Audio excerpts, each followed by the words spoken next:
Only mode. Hello and welcome to today's online class. My name is Vanessa Lardo and I'm today's coordinator. Today's class is Change One Thing, Change Your Life. Today's health educator is it's Drew Correa. Drew graduated from Loma Linda University and currently works for Beaver Medical Group as a registered dietitian. Her special interests are food sensitivities and disease prevention through nutrition. Welcome, Drew. Thank you, Vanessa. Welcome, everyone. So today we're going to talk about behavior change. Changing behavior can be very difficult. Trying to do things differently and giving up a certain behavior is not always something we really want to do. For example, to stop eating sugar when we really like sweet treats might seem a little too drastic. So what about saying to ourselves, let's try eating less sugar and see what happens? When we try to make up extreme changes, it's going to be very unrealistic. And when we fall short, we're going to call it a failure and give up. But what if you were to try to make very, very, very, very small changes?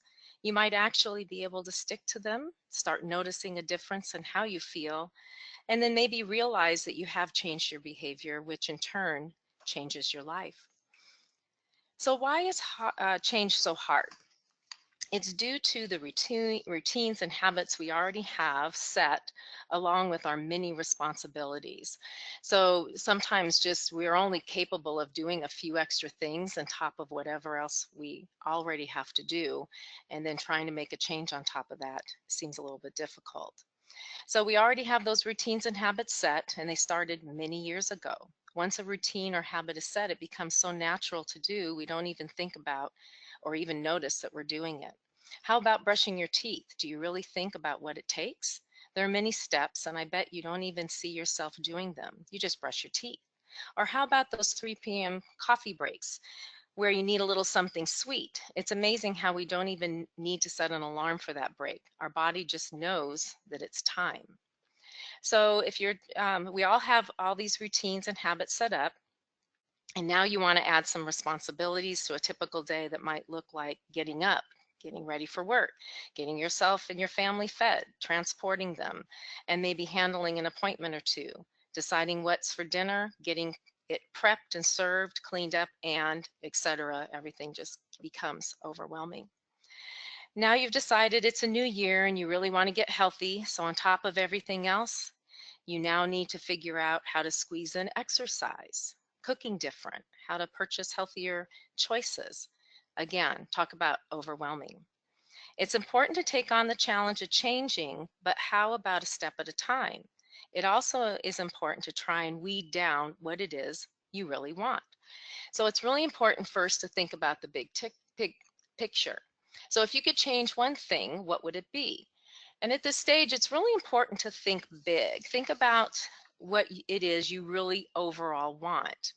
You might be thinking there's a lot of choices, but we all have an idea of just one major change that we would that we would love to make. So maybe you think it's your health, maybe it's your job that you want to change. It could be anything, but it's important to take a moment and think about what it is you really want to change. So now you know what it is you want to change. So maybe you want to become more healthy. You need to write it down, start posting it in different places, start to think about that as your prize in life. And it's important that you just always be able to keep your eye on the prize.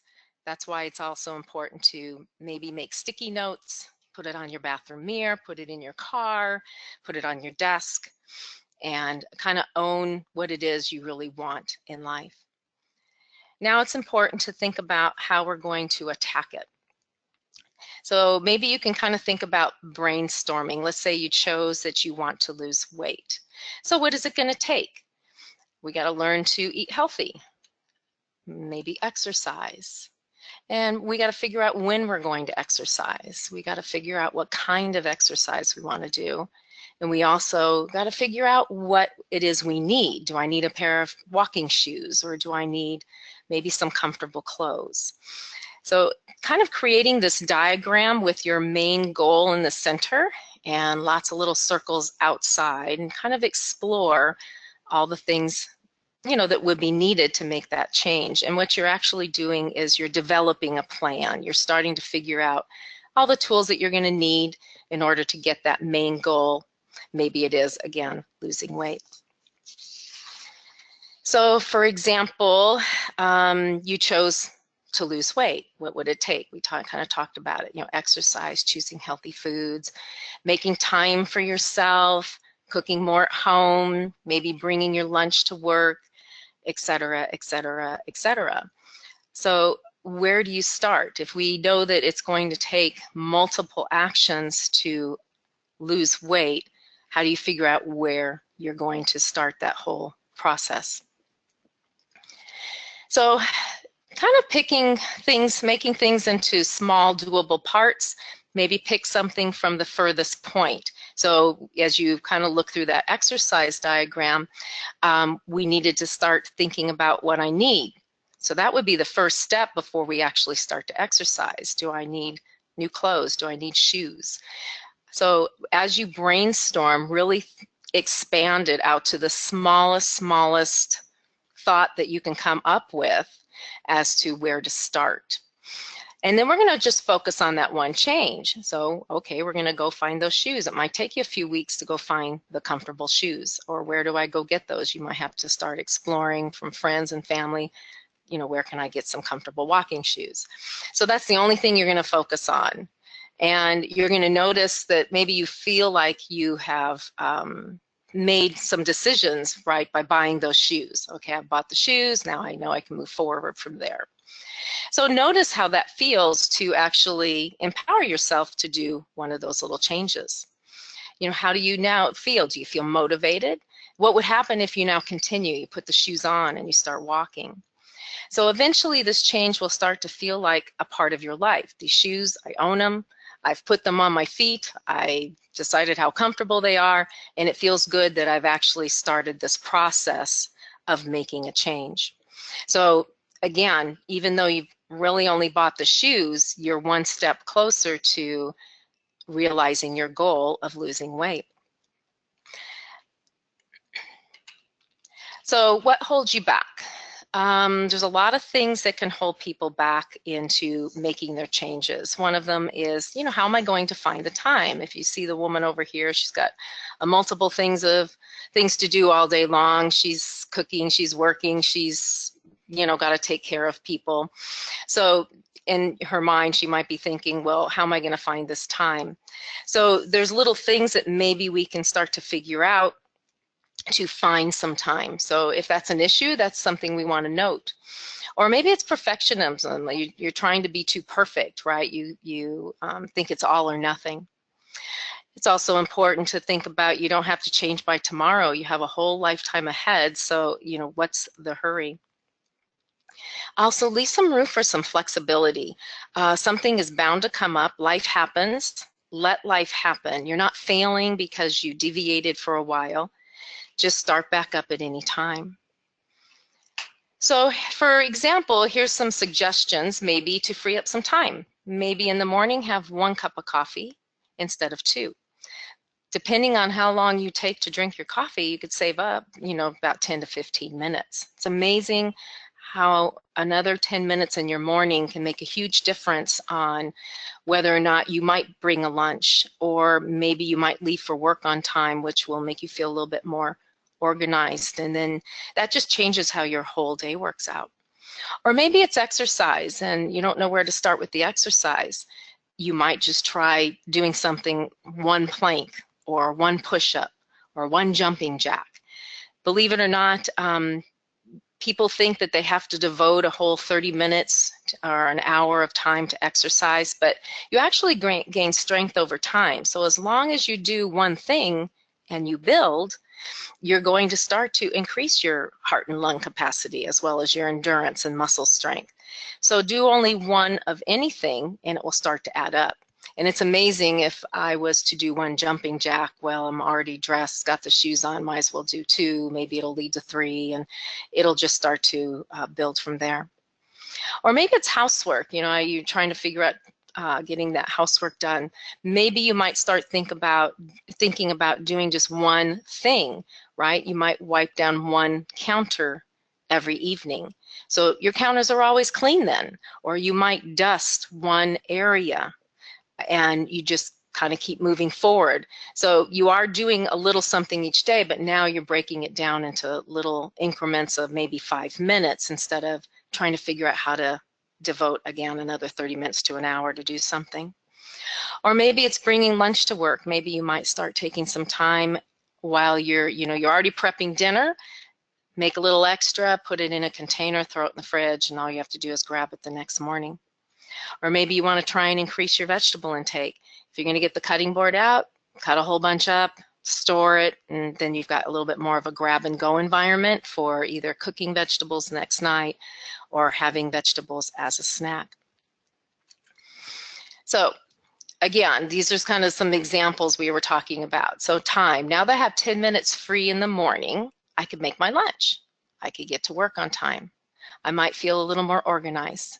My day seems to go better. I'm happier, as well as all the people around me, and it looks like I'm going to have a great day. Or we've got that exercise. So believe it or not, 1 plank every day will increase your bone strength.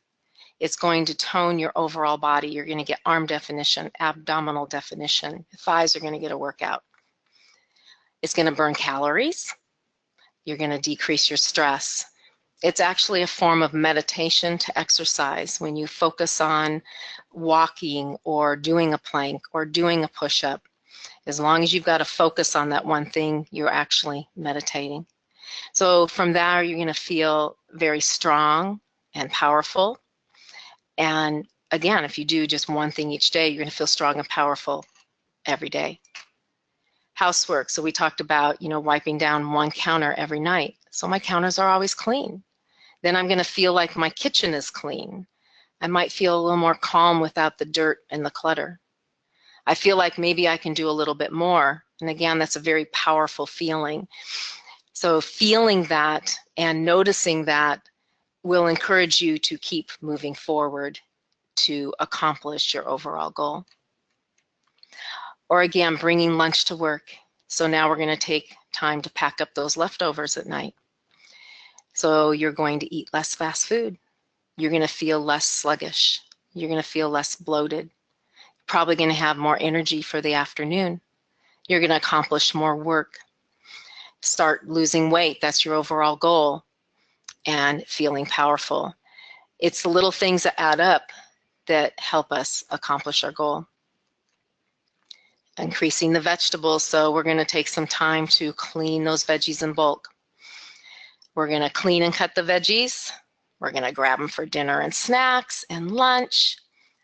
By doing this, you're going to increase your fiber intake, which means the more fiber you get into the diet, you're going to feel full throughout the day. Probably you're going to snack less.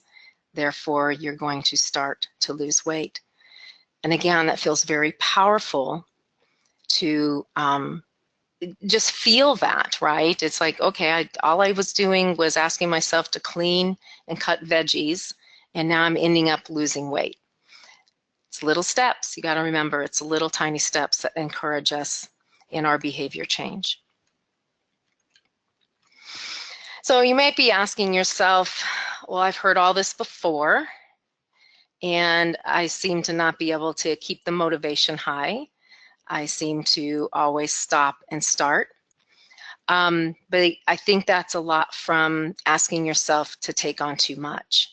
You have to remember everything in your life. You've got to think about the time you wake up in the morning, the time you go to bed, what's expected of you in between.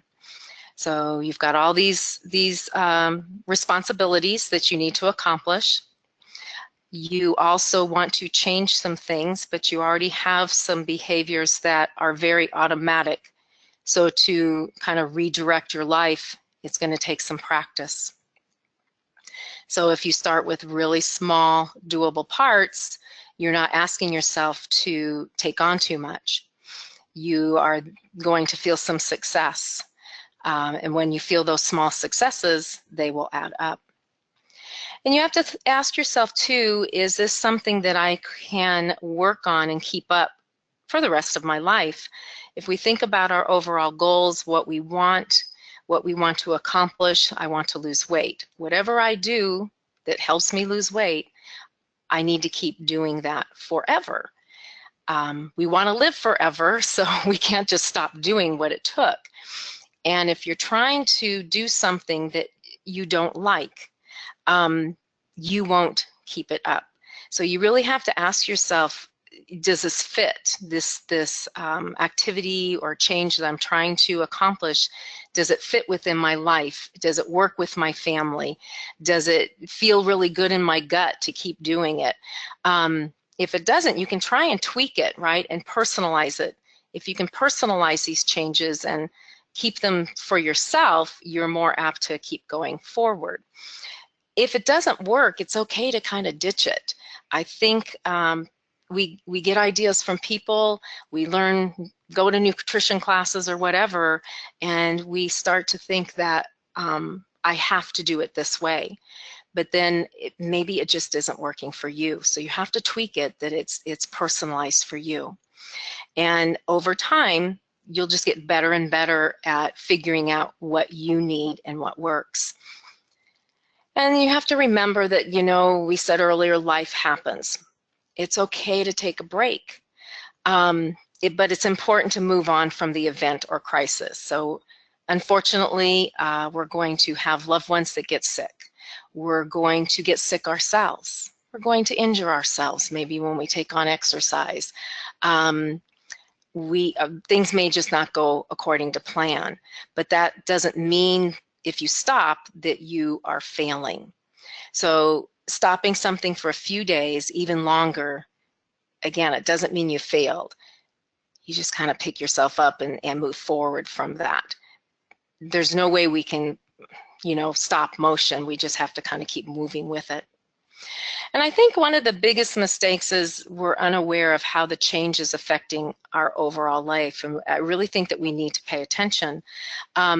So many people come into my office and they have already met with me once, and then they decide that they're going to take on some type of change, and they'll come in and say, wow, this feels so great. I really am enjoying my extra energy that I have. And but then something gets in the way, an event or a crisis, and then they stop doing it, and they kind of forget how great it felt. If you can remember how good it feels, you might be more apt to keep going. So it's important to really pay attention. It's like you want to get hooked or addicted to the change, right? We don't want to get hooked or addicted to anything that's not good for us, but if it feels really good to get out and take a 5-minute walk, then we want to do everything we can to keep that 5-minute walk in our day, and we want to get it in every day. Or if you feel stronger and you have more energy, do you really want to give all of that up? So what did it take to get to that feeling stronger and having more energy? So it's very important to pay attention, maybe write down some of the things that you have gained from your small changes, and remember that you're trying to keep your eye on the prize. So you're going to do whatever it is to get your prize. Sometimes people say, well, I keep working towards my prize and it seems like it keeps moving further away. Part of that is because you want more. You're finally feeling it. You love it. And so you've started to tack on a little bit more to your prize. So, but that's a good thing. We're a work in progress, right? So we want to keep moving forward. We want to live a nice long life that feels very good. So it's important to think, you know, you're not going to just grab your prize and then stop. It's always going to be kind of a process, a work in motion. And it's once you pick up a new habit, the other ones kind of fall off. So we have things in our life that we don't like, and we're kind of sick of doing them. Once you finally find something else to do and you kind of focus your attention on that new thing, the things you don't like will start to disappear. So just keep picking up something and trying it and tweaking it, and lo and behold, pretty soon all those things that you don't like will be gone. So remember, when you are genuinely interested in one thing, it will always lead to something else. You're going to just gain new insight into how you feel, and you're just going to want to keep going and moving forward. And we are what we repeatedly do. So excellence then is not an act, but it's a habit. I think it's just really important to you got to kind of keep that eye on the prize. You've got to write it down. You've got to post it somewhere. You've got to figure out what it's going to take to get there. And you got to start small and you got to build. So hopefully this has helped you come up with some ideas. If you find that you need any more help in this, you can reach me at my email, dkorea@epic.com. And I hope you all have a nice evening. It was a little short and sweet seminar. Thank you. Thank you, Drew, and thank you everybody for joining us today. That was a wonderful presentation. I'm excited to actually incorporate some planks myself tomorrow morning, so thank you for that great tip. If you guys would like a handout of today's presentation, you can look for that in the task pane. And if you would like to see what future classes we have coming up, you can also find those in the flyers in the task pane. Again, thank you, Drew, for that wonderful presentation, and please join us for our future ones. Have a wonderful evening.